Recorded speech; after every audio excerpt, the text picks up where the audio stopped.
It's instantly empowering to be in control of a tank and like having the authenticity of a real tank. It's ear-to-ear grin. The only thing that's more exciting than World of Tanks, I think, is probably riding around in real tanks.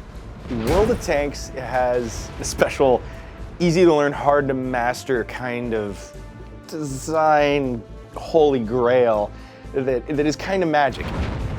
This is a really large-scale multiplayer game. It's 30 players per match. They're very quick, rapid battles. Even if you die early in the battle, you can go back to your garage and play another tank. There's 5 different classes of tanks, 7 different nations. There's over 350 tanks. Lots of content, lots of different ways to play. And playing with other people against other people, it's never the same thing twice. I really like to work my way up the different tank lines and upgrade a tank fully and get camouflage and pick out all the equipment and consumables that can go on it. If I see in the data that one tank is more popular, I try to go play that tank and really see what draws the players to that tank over other tanks.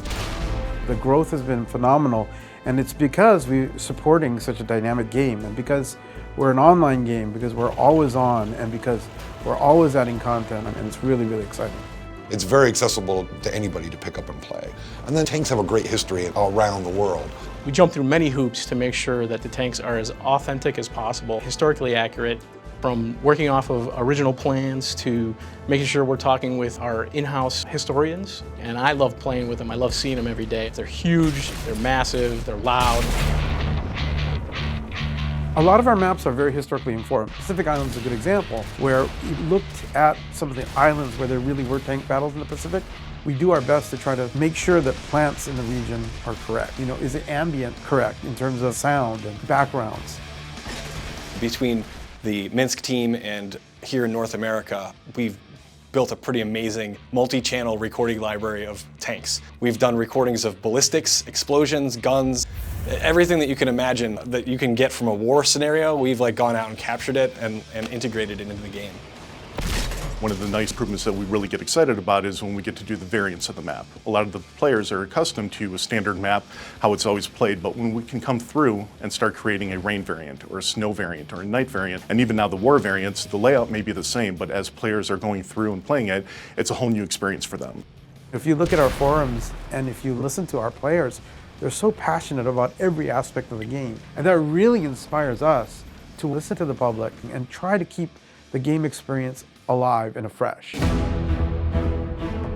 saw one of my friends playing World of Tanks, asked him what it was all about. It was a free download, and I haven't put it down since. It's very easy to pick up, very easy to play. It's very straightforward, but you play more and you get better at the game. What excites me is really the skill involved and the research, the strategy. Anybody can kind of pick up the game and play, but as you progress further, the strategy becomes a little more imperative. From developers to community managers to players, you just get the vibe that everyone is so enthusiastic about this game right now and the game's future. It's such a vibrant community. The feedback from the community is great. They play the game and they'll take the time out to let us know if they really like something. Also, on the other hand, if something is broken or if something is wrong or if something is not historically accurate, the community definitely steps up and they let us know that.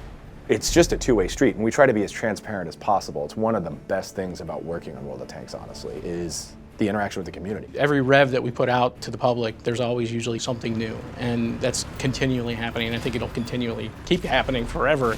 It's always really, really cool to see what players are doing with the tanks and what they could do in the levels, which some of the stuff we may not have even thought of. It's a game that really challenges you, and that kind of challenge is what really excites gamers and explains the success that it's had. The great thing about a games as a service, which World of Tanks is it's ongoing every day. It's evolving. For players to be able to write in suggestions like, you know what we think would make the game great is if you added this, or we'd love to be able to track this stat. And they're like, hey, I can do that. And the game, it just continues to evolve. We're never at a shortage of what to do next or how to improve the game next. There's just so many big things that we have on the table right now and that we're going to be pushing into the game in the future.